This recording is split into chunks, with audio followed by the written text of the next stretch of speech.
All healthcare professionals participating in this podcast are paid consultants of Johnson & Johnson Surgical Vision Incorporated.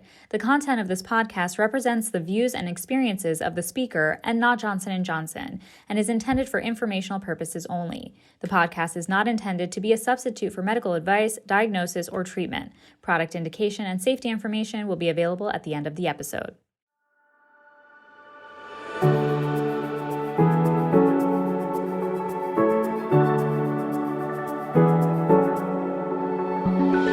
Welcome to this episode of Fine Tuned. My name is Rana Jaraha, and today we will be speaking with Dr. Stephen Dell of Dell Laser Consultants in Austin, Texas. Welcome to the podcast, Dr. Dell. Thanks, Rana. It's great to be here.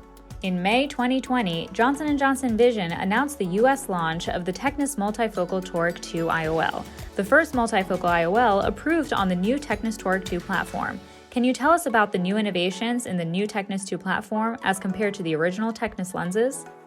The TECNIS Toric II IOL optic design has not been modified from the unique platform of the original TECNIS IOL. Consequently, the quality of vision and contrast sensitivity remain excellent. But the haptics have been strategically modified, and they now have a squared and frosted haptic design, which increases the amount of friction between the lens haptic surface and the capsular bag. And the addition of the first TECNIS Multifocal Toric II IOL with this same new haptic design offers surgeons the benefit of being able to correct astigmatism at the same time as offering multifocal vision. The ability to offer a TECNIS Multifocal Toric II lens to an astigmatic patient certainly opens up options for patients. So who is your target patient for this lens? We currently have a number of options for presbyopia and astigmatism correction, including extended depth of focus lenses and multifocal lenses. But there's a population of patients for whom the extended depth of focus lens is really the better choice. But for those patients who are desiring presbyopia and astigmatism correction and are candidates for a multifocal IOL, I feel that the TECNIS Multifocal Toric II IOL provides excellent quality of vision, particularly for distance. In my hands, I can provide patients with distance vision and overall sharpness, clarity, and contrast with the TECNIS Multifocal Toric II IOL. So I tend to use this lens in patients who place a strong emphasis upon sharp, high-quality distance vision, particularly in photopic daytime conditions.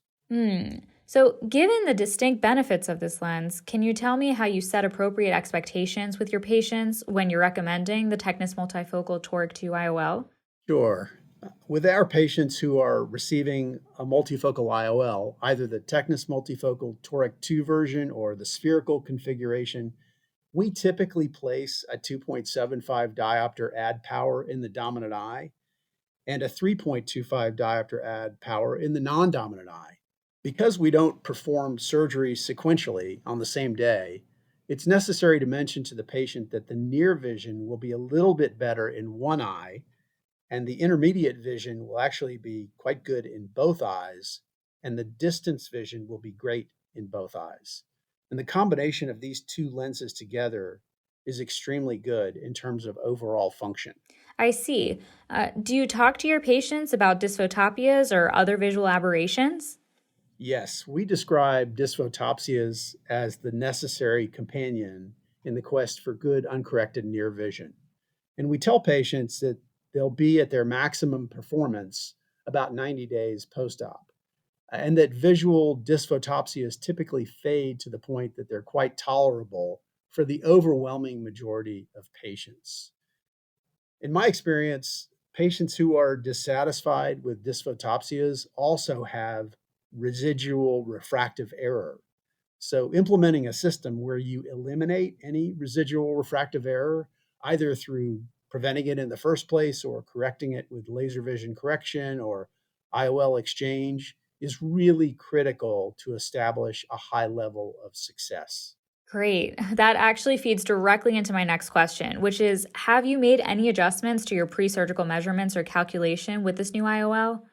I would say not really. We find that the A constant and the surgical planning is really unchanged from our prior technique. And as with most toric IOLs, we tend to initially place the IOL a little bit counterclockwise of our eventual meridian goal. And then at the very end, we rotate the lens slightly clockwise so that it's right on the axis. I will say that it is possible to rotate this lens counterclockwise, especially if you pull the lens toward the center of the eye, away from the equator of the capsular bag, while simultaneously rotating it counterclockwise. And that makes exact placement of the axis a little easier with this platform than other platforms that are very difficult to rotate counterclockwise.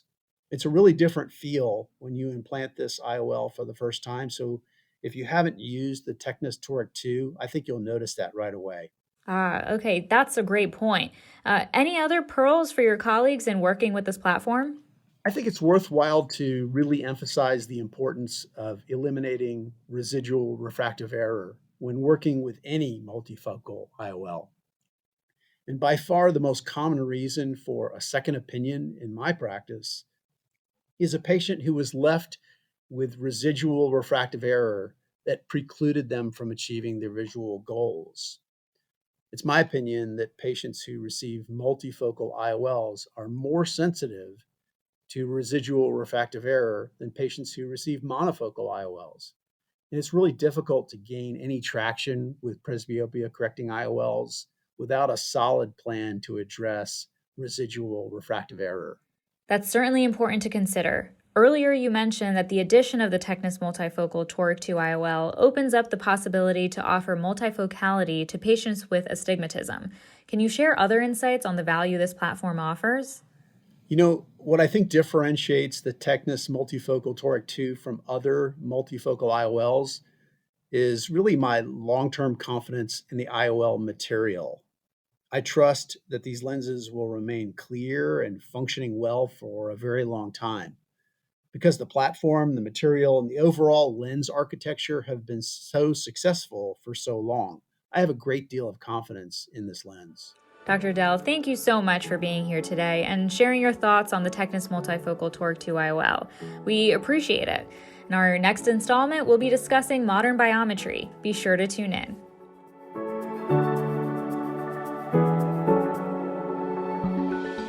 Important product safety information. Indications and important safety information for the TECNIS Multifocal One-Piece and TECNIS Multifocal Toric II IOLs, prescription only. Indications. The TECNIS Multifocal One-Piece intraocular lenses are indicated for primary implantation for the visual correction of aphakia in adult patients with and without presbyopia in whom a cataract lens has been removed by phacoemulsification and who desire near, immediate, and distance vision with increased spectacle independence.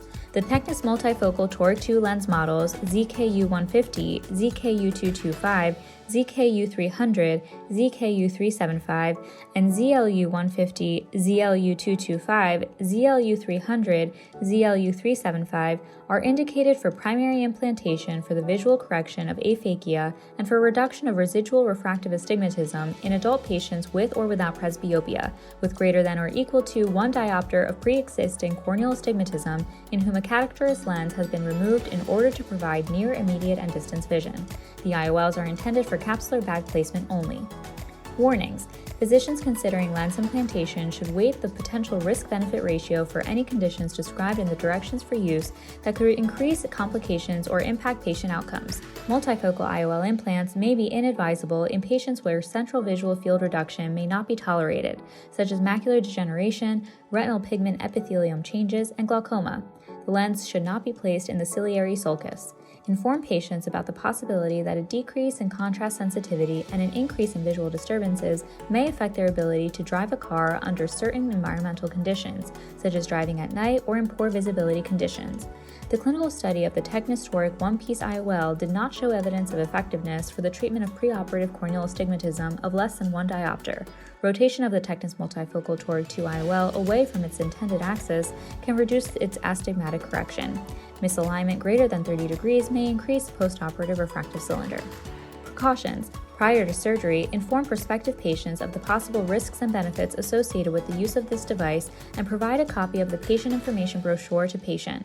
Secondary glaucoma has been reported occasionally in patients with controlled glaucoma who receive TECNIS Multifocal IOL implants. The long-term effects of intraocular lens implantation have not been determined. Accurate keratometry and biometry, in addition to the use of the TECNIS Toric calculator at www.technistoriccalc.com, are recommended to achieve optimal visual outcomes with TECNIS Multifocal Toric 2 IOLs. The safety and effectiveness of the toric intraocular lens have not been substantiated in patients with certain pre-existing ocular conditions and intraoperative complications. All preoperative surgical parameters are important when choosing a toric lens for implantation. Variability in any of the preoperative measurements can influence patient outcomes. All corneal incisions were placed temporally in the TECNIS Toric one-piece IOL clinical study. Do not reuse, resterilize, or autoclave.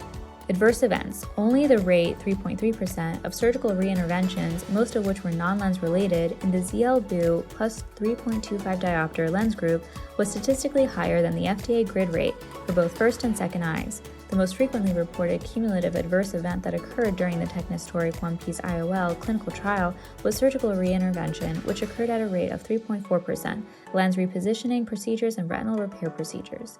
Attention! Reference the directions for use for a complete listing of indications and important safety information.